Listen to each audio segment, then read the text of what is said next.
and welcome to Something's Off with Andrew Heaton. I'm Andrew Heaton, and I'm back in Texas. Hey, do you guys know John Bolton, President Trump's national security advisor? I do, actually. We used to hang out in the green room at Fox Business and talk about Henry Kissinger. And I'll tell you what I told him the last time I saw him. Ambassador, you have a standing invitation to my birthday party, but also, I would absolutely vote for a law banning you from holding federal office ever again. And now that he's actually in federal office again, I think I might retract the birthday invitation based on his deadly tomfoolery. Yes, I said it, tomfoolery. So right now, if one of you listeners would like to try to get a law forbidding John Bolton from holding office, I will happily join you in promoting it. Because don't let the mustache fool you. John Bolton is a dangerous man. He's dangerous because he's never seen a situation he did not think could be improved by marching 10 platoons of U.S. soldiers directly into it. For example, right now, I highly suspect John Bolton is thinking about how to deploy U.S. troops into HBO's offices to install a U.S.-friendly king on the Iron Throne. Lines are too long at a football game? Send in a division of tanks. Feels kind of muggy outside? Add a missile installation in Taiwan. Let's say plaque is on the rise and dentists recommend flossing more. John Bolton's solution would be to send in the Green Beret to the U.S. Dental Council and start taking hostages until they recant and say we're flossing an adequate amount. I can't verify this, but I have a deep suspicion that in high school, John Bolton attempted to get his buddy elected prom king. When that didn't happen, he tried to convince the ROTC to invade the school auditorium. And now he has his sights on Iran. This month, President Trump ordered warships and bombers to the Middle East to counter potential threats from Iran against U.S. interests. Now, what are those interests? Do we have a Disney World in Dubai? Maybe Hawaii drifted or something? Nope. We're talking about Saudi Arabia. Ah, Saudi Arabia, that cuddly, theocratic medieval feudal monarchy, which as a regime shares literally no American values whatsoever. That Saudi Arabia, which stands counterposed to the ethos of our country, is currently killing rebels in Yemen, and Iran is friends with those rebels. Recently, 4 Saudi oil tankers were targeted by Iran-allied Yemen rebels, and some have claimed responsibility for targeting a Saudi oil line. Saudi Arabia blames Iran. Iran may or may not be doing that, and in response, we're sending in warships and bombers. Now, I don't think this is President Trump. President Trump's foreign policy, from what I can tell, is what I shall call flaming jackass isolationism, which is to say, he does not appear to want to create new wars or conflicts and seems open to winding some of them down, the ones that we're stuck in. But he also likes to go on Twitter and threaten to bomb countries and or brag about the size of his genitals or rate other presidents' wives on a scale of 1 to 10 of bangability, which, if that were it, is actually a pretty good foreign policy. It's more awkward for those of us that travel a lot, but no escalation in blood, which is the important thing. But remember, John Bolton is Trump's national security advisor, and he wants to invade Iran. At least I think so. He has for a long time. So here's what I think is happening. Trump, left to his own devices, is content to lambast Iran on Twitter. But John Bolton has convinced him to send bombers and warships to just hang out in the Middle East, just in case. He probably told Trump it's a good bargaining tactic. But Bolton is hoping something will go wrong. He's counting on some idiot taking a sniper shot at one of our soldiers and us retaliating. He wants Yemeni rebels to fire a rocket at one of our ships and then draw red lines all over the map until we figure out how to implicate Tehran. Maybe a commercial air flight with U.S. citizens will get misidentified. Since we already have jets over there, they'll think it's one of our jets. They'll shoot it down, and then we're off to the races. Good, bloody, expensive, long war in Iran. Incidentally, I have a couple of very decent selfies with John Bolton because at the time I was working at Fox Business, I was also trying to seduce a woman getting a PhD in security studies. And I thought, maybe, seeing a picture of me with then former Ambassador Bolton would impress her enough to take her clothes off. No such luck. Thanks for nothing, John Bolton. Also, our second date was to an escape the room, which is a terrible idea for a date. Hey, lady, would you like to be locked in a confined space with me until you can figure out how to get out? But I have a pretty good idea of what John Bolton would have done if he'd been on a date to escape the room. He would have sent in 15 sniper units because there's no problem that can't be solved by adding U.S. troops. We'll talk about that in a minute. I'm going to bring on Jason Buttrill to discuss Iran and everything else. But before we do that, we do have to pay the bills. And that means a word from our sponsor. Something's Off with Andrew Heaton is brought to you by Formal Plumbers, the most elegantly dressed septic technicians on the market. Nobody likes a clogged toilet. No, sir. But when you've gone to the hassle of inviting a plumber into your house, don't you want them to spruce up a little? Would it kill a guy to wear wingtips when he snake lines a dead gopher out of your toilet?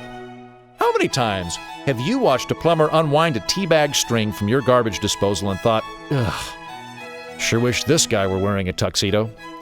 Formal Plumbers will fix your leaky drain pipe, and they will do it dressed to the nines. Every Formal Plumber who comes to your house to install a sump pump or unclog the drain is guaranteed to wear no less than a tuxedo with a cummerbund and toilet-related cufflinks. If you're looking for a plumber based on dress apparel, Formal Plumbers is the way to go. Did I mention that their plungers are all Art Deco? Wow! How stylish! Won't your friends be impressed? Formal Plumbers, fix your crapper with a guy in a tux.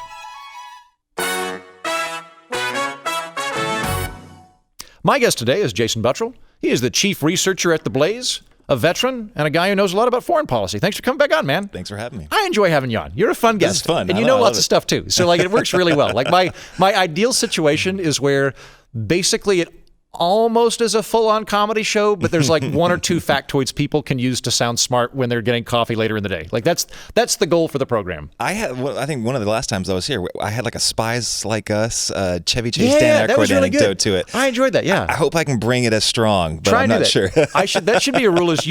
We'll talk. Whenever you come to the program, you have to have like a Dan Aykroyd reference to explain whatever your point is, which I think would be great. What I was going to do, I was going to kick it off. Let's say I were hosting a game show called Will We Invade Iran? And you were on it. How much money would you bet we're going to bomb Iran? I would go zero. Zero? It's not going to happen. No. Okay. I am very glad to hear this because I do think John Bolton is very much in favor of regime change. And I think he would love to have an excuse to go in. Yeah. I don't think Trump wants to do it, and right. I think Trump is probably more concerned with the election at the moment, and he knows that right now he's probably going to run on fighting socialism or something, depending on the candidate. If it's Biden, probably not, but if it's 3 or 4 others, yeah. I don't think he wants to make the next election a referendum on a war with Iran, right? But I could see John Bolton basically backing us into a situation where that happens. But you're more confident it won't happen. How come? Well, it's very interesting. And if you look at both Venezuela and Iran together, both very strong Bolton, priorities that he's been looking at. Didn't they catch like? There was some picture on Twitter. I'm glad you brought that up. I was going to say that. What was because it was like I almost feel like John Bolton was trolling everybody. What was the thing that popped up on it? Okay, so yeah, it was right after a national security presser or whatever, and he had, so basically, this is the scene. So he was in this really important meeting, and on his notepad, he just, there's tons of things going on in the meeting, tons of things to remember, and he just writes down one thing. 5,000 troops to Colombia. Yeah. That's all he writes down because that couldn't be remembered at all. Yeah. 5,000 and he just happens to turn it the way so that the cameras just could see it. Mm-hmm. Now, I personally think that the leaks that have been coming out over the past week about everything like the invasion plan being sent to the president, all this other stuff, turmoil for, the national security apparatus wants to attack, but the Trump administration doesn't want to attack, and there's turmoil here. I think it's all part of the Trump doctrine. I think that having someone like John Bolton, which is a known hawk, everyone knows that he would rather shoot first. He is the hawkiest hawk who's hawking today. He really is. But that's the thing. Everyone knows that. So I think that all the leaks that just came out was the equivalent of 5,000 troops to Colombia, a purposeful leak. So the Trump doctrine that I just mentioned is basically this. You try to, it's in 3 stages. So the first stage is try to bully them, either through social media, other media clips or whatever. Trump's very, very good at this. If that is the goal. That's the goal, is to bully and goad your opponents on Twitter. I will say that he is probably the top person. If that is the goal, he's great at it. Make up a nickname, do whatever. Okay, but if that doesn't work, you never know. It could backfire, and then they turn around and call you dotard or something like that. And you're like, okay, crud, that really backfired. Man, he derailed that. Crap. Just like with that Treaty of Westphalia back in 1541. Oh, they Westphalia'd us with that dotard line. So when that doesn't work, then you go, okay, fine. Well, yeah, I'm gonna. And then he threatens military action. And they did this with North Korea. We'll go back to that. North Korea, they sent, I think at one time, there were 2 carrier strike groups, all within striking distance of North Korea. And I was one of the ones that thought war was going to happen at that point. When 2 strike groups show up, now you're getting close to when they're trying to see. The problem is in sneaking forces in with you're talking like with this Iranian leak of 120,000 troops, you're going to see that coming a long ways off. You're going to see a lot of aircraft coming. You're going to see a lot of naval ships coming. It's very telegraphed. Is that how many we're sending? 120,000 people? That was the leak. Okay. That it was 120,000. So it's very, very hard to hide those things, but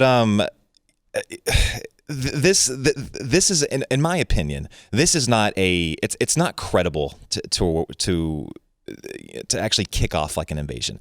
You're not going to do an invasion, period, anyway, because Iran just doesn't work that way.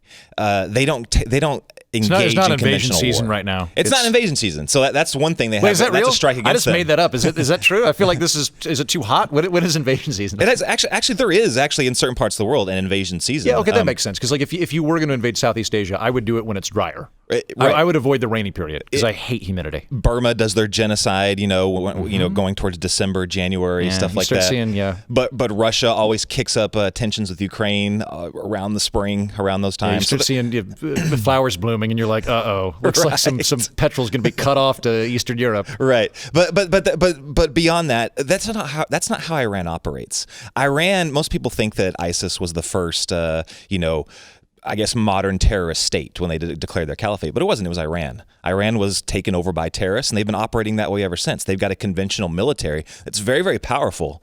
I think it was like around number 16th in the world or something like that, which doesn't sound all that great, but I mean, they are leagues ahead of Iraq. So if you're thinking in terms of like the Iraqi invasion, right? When I think we deployed around 180,000 total coalition troops, about 130,000 U.S. troops, I believe. This is on that level. Okay. So they would be thinking, okay, now we're going towards regime change, but it would take a lot more troops. We're talking probably 1 million troops to not only invade, but to maintain, order and to pacify the country, which that's stupid. I mean, that's not going to happen anyway. Yeah, well, that was one of the takeaways from Iraq. We're pretty good at toppling stuff. We're pretty good at invading stuff. It's the holding it and occupying it that's really difficult. And I look at Iran and go, I think that would be a lot harder to invade and a lot harder to hold. I can't even think of a time when that's happened successfly. I mean, beyond the Alexander famed, the Great? I was going to say the Sykes-Picot type era. What's that? What's Sykes-Picot? The Sykes-Picot Agreement after World War I, where France and the UK divvied up all the area that was taken, that was, I guess, liberated from the Ottomans. Mm-hmm. So, they're the ones that basically created the modern day Middle East, Saudi Arabia, Yemen, Iraq, Syria. Good job, lads. I mean, well done, Europe, for setting us up for success. Right. A lot of the problems trace back to that because they didn't even do much research on, hey, maybe should we put a borderline here? Yeah, why not? Let's just do it. And they completely screwed over the Kurds, setting up that's just a whole mess. But they successfully held that together for this long, which is pretty amazing if you think about it. I want to add one additional chapter in there because we are discussing Iran. It's relevant that we have done some regime change with Iran previously, which I think is oftentimes left out. I'm not a fan of Iran or Saudi Arabia. I will say I'm mystified that we're friends with Saudi Arabia. I don't get that at all. Like I maybe get it in like 1990 when we needed them to like secure oil, but now that we're a net exporter, I don't understand why we're propping up this just flat out evil regime. Not a fan of Iran either. But it's worth pointing out that if we go back, they had a democratically elected regime, they had the Shah, right, and then they had the democratic elected regime before that. We didn't like what they were doing. The downside to democracy is sometimes people pick what you don't want, and they did. They wanted the guy who was Masada. I can't remember his name. I think it was Masada, but their prime minister or president wanted to nationalize their oil industry, and so we went in and toppled him and put in a king, which is kind of anti-democratic in my opinion. So I get why Iran would be very, very circumspect about us. Like if let's say the United States, like President John Quincy Adams had been like removed by Russia, and then there was like an Archduke of America, we'd hate Russia forever. Yeah, and that's kind of where they are. Yeah. No, I agree that you bring up a good point with the Saudis. We've designated the IRGC as a terrorist group, but we also the IRGC, is that the Iranian regime? Yep, the Iranian Republican Guard Corps. Right. Okay. So they're the military force that answer only to the Ayatollah, which is very, very crazy. A lot of times the actual Iranian president will deny it and say, no, the IRGC's not. I haven't ordered them to do anything. And Javad Zarif or whatever, he's their Secretary of State. It's like, yeah, we didn't order them. Yeah, because they have complete deniability because they don't answer to them. They don't give them orders. This would be. I'm trying to put this. This would be like if the British Army took its orders from the Archbishop of Canterbury, and the Prime Minister was like, "We don't got nothing to do with that, lads." Exactly right. And then the Prime Minister, is like Theresa May's like, "What are you talking about?" Like, I don't know. Like, it's exactly like that. It's really weird. It's hard to wrap your brain around, but that's how they operate.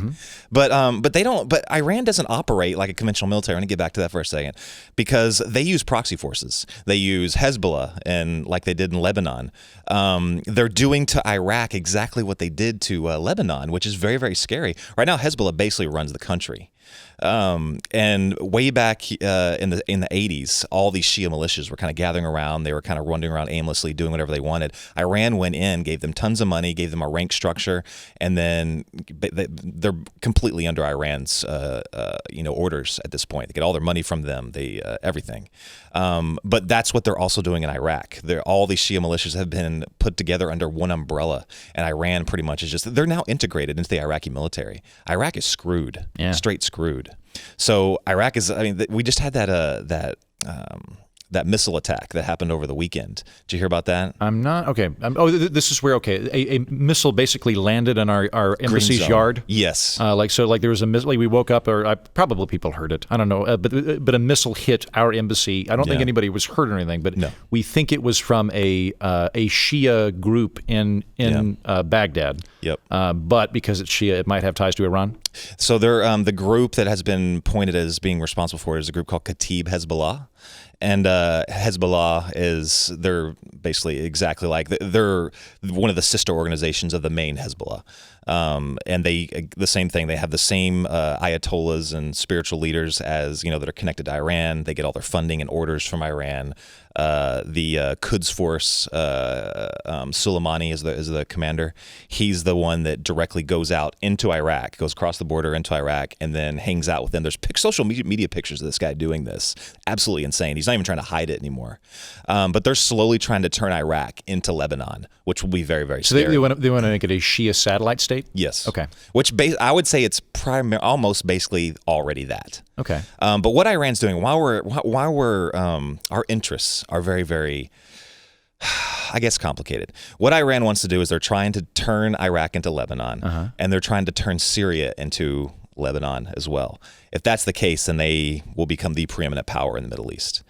So then we're looking at, a terrorist state. Can we just on the same tiptoe back? Because I'm fine with that. I'm perfectly fine going like, yeah, good luck, lads. I don't know. Pretty much the same as ISIS, though. It pretty much is. I've seen these militias. I've been on the ground in Iraq, and I've hung out with. I've gone to several refugee camps in Iraq, and parents. It's heartbreaking. Would bring up these little kids. They were Sunni in Baghdad, and these Shia militias would take their kids, kidnap them, drill holes in their legs. They actually showed me the holes, and the kids are forever. They're psychologically just traumatized. They barely could even speak. But that's the type of things these monsters do. If that doesn't make their parents do whatever they want them to do, whatever it is, either give them money or give their support or whatever, then they'll just start lopping heads off. They're exactly the same as ISIS. And Iran is telling them, giving them orders to do this stuff. They are a nightmare. They are an absolute nightmare. The atrocities that happened under Saddam will be nothing compared to what if these people get control of Iraq. Now, we're both on the anti-ISIS ticket, Yes. and I'm against drilling children in any capacity. And the situation where that's happening with ISIS, though, like I look at ISIS and I see that as kind of a power vacuum situation where we went and we toppled the old evil dictator, and as a result, this new crop of theocratic nut jobs and like very sadistic theocratic nut jobs came in and wanted to. Do all these things. Iran, there's not like that vacuum there. There's order there. So you're purporting that basically the moral level and the terror level is the same.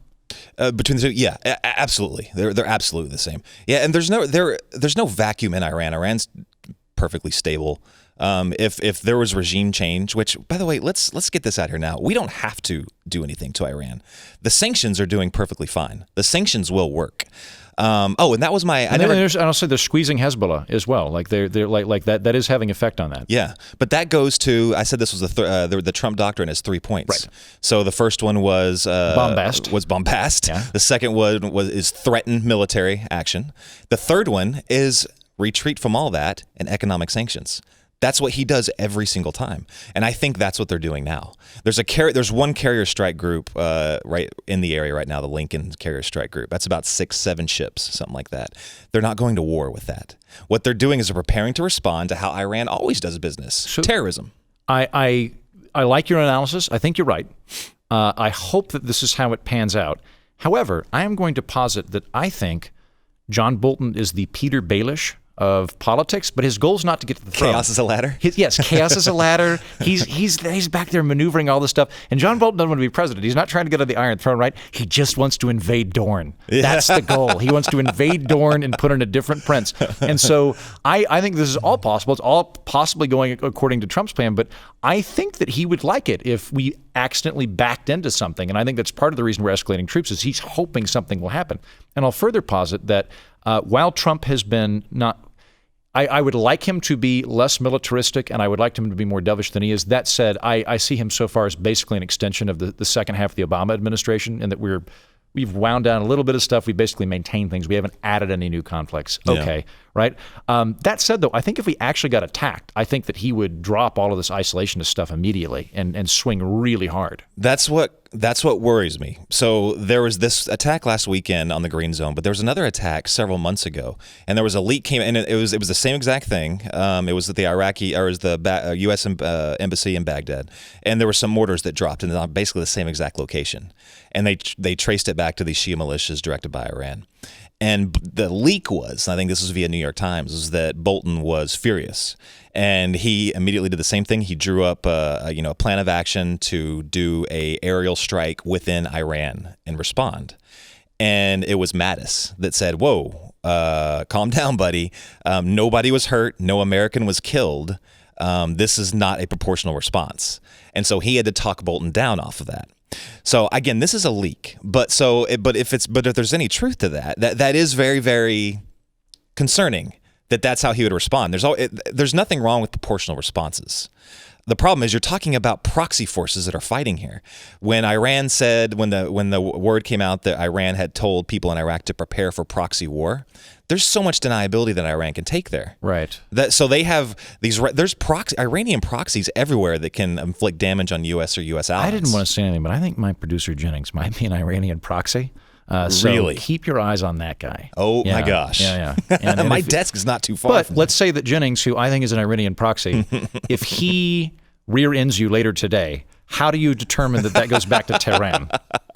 Very, very difficult. Yeah. Very, very hard to provide evidence I think to so. show that. Do you think that would I think that might stop Trump. I don't think it would stop Bolton. Because again, Bolton wants a regime change. He thinks that is... I'm fairly confident that his response to the pulling out of the nuclear treaty with Iran was just topple the regime and put in an American-friendly one. That was kind of his goal. So I don't know. I hope you're right about all of this, but I am worried that it could escalate fairly quickly. Well, again, comparing it to Venezuela, we don't have to invade. We really don't. They are already on the brink. Sanctions are doing their job. The people of Iran are ridiculously smart. They've been probably some of the most smartest people for thousands of years. Yeah, they're on top of stuff. They're on top of stuff. They're Can I not drop dumb. a quick history nugget on you? Yeah. So the word Iran comes from the same root of Aryan. Yeah. And that goes back we'll skip the Nazi stuff, but going way back to the Indo-Aryan group. The Indo-Aryans went into Europe. They also went into what Greeks called Persia, but what is actually Iran, and they went into northern India. Weirdly enough, Hindi is more similar to English than it is to Southern Indian dialects because they've got that Aryan influence. And Iran means land of the Aryan, which I thought was fascinating. Anyway, I just derailed what you were saying. I apologize, but I love history. No worries. I really don't think that we have to do anything. I think if things stay the way they are, then we'll eventually if regime change is what they want, they'll get it anyway, because under an oppressive government, they only last so long. You can't maintain a tight fist. Things will start slipping through. Yeah, I wonder, like, if they, because they had, what was it, the Green Revolution or the attempted Green Revolution, and that would have been in 2008.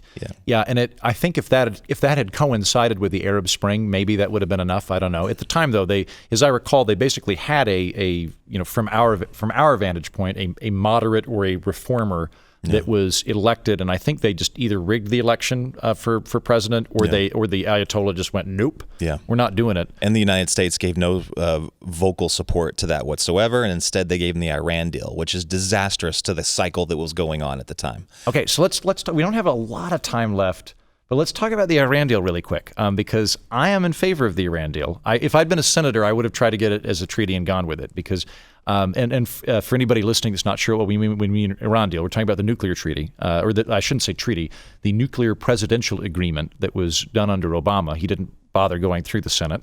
I am in favor of that for this reason. When you look at Iran, they've had a nuclear program of sorts going all the way back to the Shah. So they've been doing this since the 70s.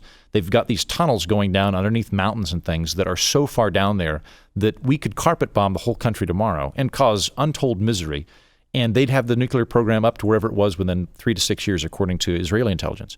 So I look at that and I'm like, well, we can't carpet bomb Iran every 6 years in perpetuity. That's not really a working solution, I don't think. I think a regime shift would basically entail. I don't see us putting in a happy regime that the Iranians like and that we like. I see us going in and putting in like a general in charge of Iran in perpetuity. So diplomacy would seem to me to be the least worst option in terms of trying to deter nuclear proliferation over there. Yeah, I was not a fan of the JCPOA at all. For one, I felt like for Obama, there was so much subterfuge going on around that. Mm-hmm. You had Ben Rhodes trying to convince the American public that this was now a moderate regime, which was total horse crap.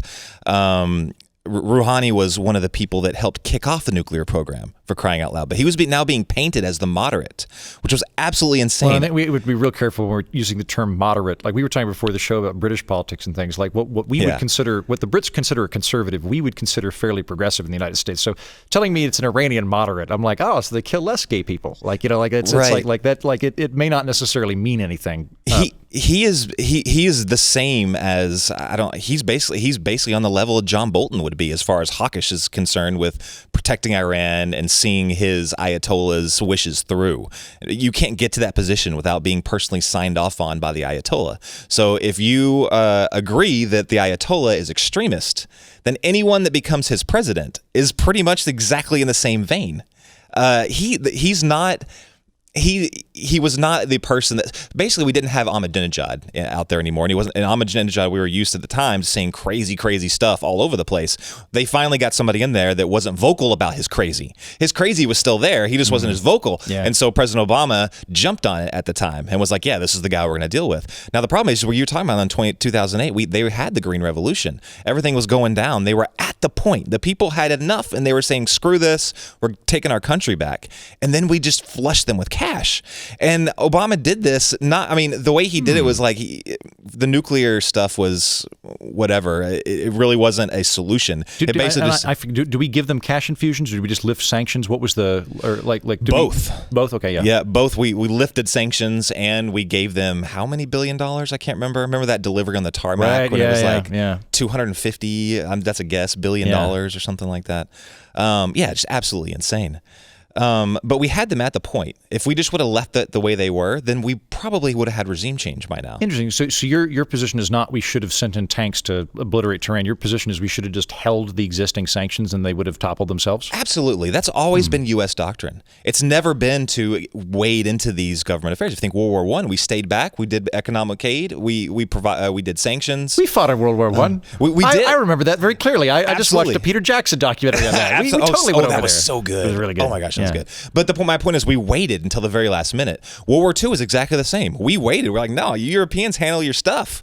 You know, and we didn't go into it till we got attacked, and then okay, fine, now we have to get into it. But before that, it was economic leverage, economic power. That's the power of the United States, our business. That's always been. It wasn't until after the Cold War that we changed. Then we were like, okay, no, now we have to pre-position forces. Now we have to like preemptively get involved in some of these skirmishes. Let's pick the best dictators, right, and arm the best dictators. Just assume they'll always love us, right? Exactly. So I mean, this could the way Trump is handling his foreign policy. If he sticks to the doctrine he's at, those three, I'm not a huge fan of parts 1 and 2. No, although I do have to give him, I'm going to give him some credit here. Now, I will say I strongly opposed his veto of the resolution that would have got us out of Yemen, which happened, a month ago, where Mike Lee and a few other people wrote a bill that basically said this war was never actually authorized by us. We're helping them. We're aiding them. We don't have boots on the ground, but we're coordinating them. We're helping the Saudis figure out who to shoot.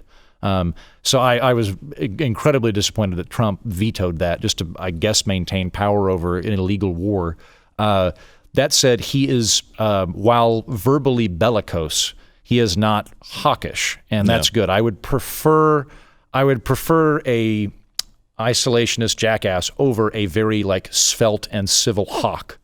Because blood is more important than hurt feelings on Twitter. You bring up a good point. Do I have time to address Yemen really quick? Yeah, let's do that and then we'll finish up. We'll do that. Yeah. So Yemen blows a lot of people's minds. For one, it's awful the situation that's going on there. It's I had figures here: 67,000 people dead, millions of refugees, a lot of atrocities. It is awful. The pictures, of people starving to death. It's awful.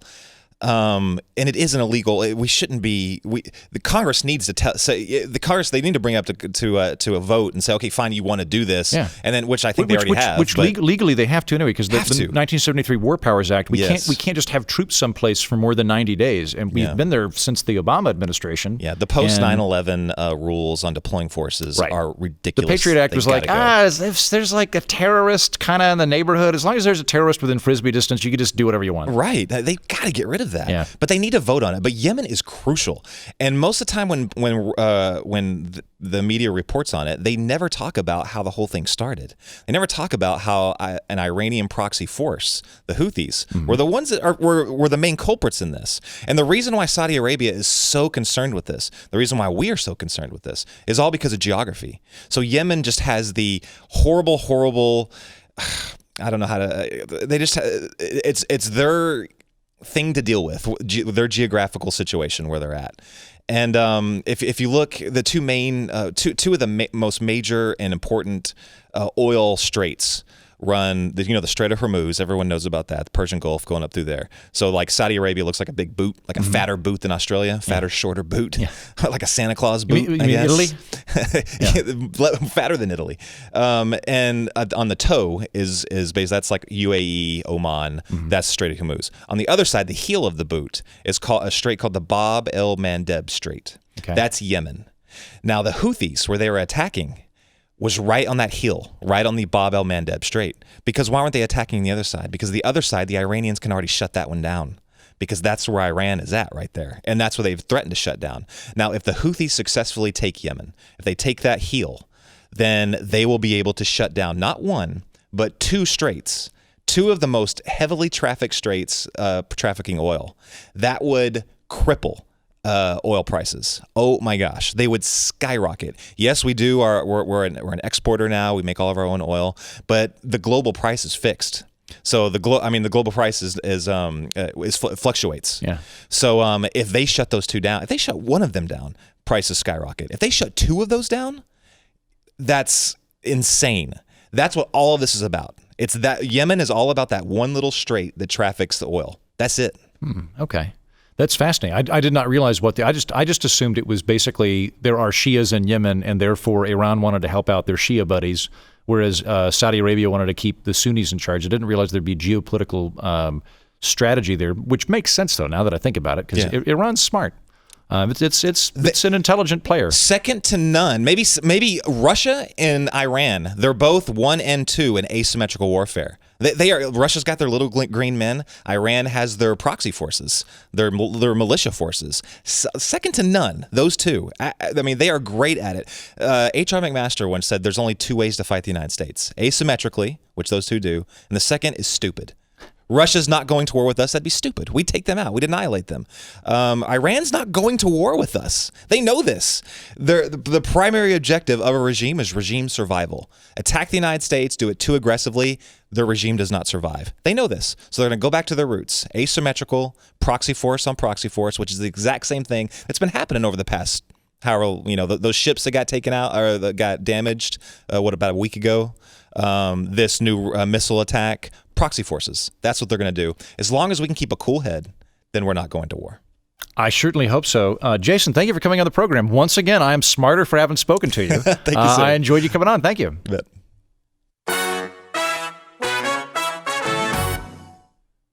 Little bit of listener feedback for you on iTunes. SW Morning Girl, Morm, M-O-R-M Girl, Southwest Mormon Girl, 83, I'm not sure, says, Andrew and his pals are disturbing and delightful at the same time. Never change, guys. You are the coolest nerds out there.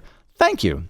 You can watch this whole show on YouTube. If you look for Something's Off with Andrew Heaton, you can see my handsome bearded face, an assortment of suits, and the dead buffalo head we screwed to the wall. We were calling it a bison head, but then my dad corrected me on that. I think technically it's an American bison, but family's more important than accuracy. Watching Something's Off with Andrew Heaton is considered, in some cultures, a path to enlightenment. In fact, the few isolated tribes of people throughout the world now worship me as a god. Obviously, I can't condone that behavior, but it is flattering. So go to YouTube and start watching full episodes. I look like I completely condone that behavior. Remember, you can always tweet me at Mighty Heaton or Facebook me at facebook.com/Mighty Heaton, or even email me by subscribing to my newsletter at mightyheaton.com and just replying when I send it out on Fridays. I did it on Friday, and like 40 of you responded, and I think I managed to hit up most of the emails in response. Wasn't that a nice chat we had? Finally, please subscribe, rate, and review this podcast. That helps other people discover this here political orphanage. Thank you, and good day.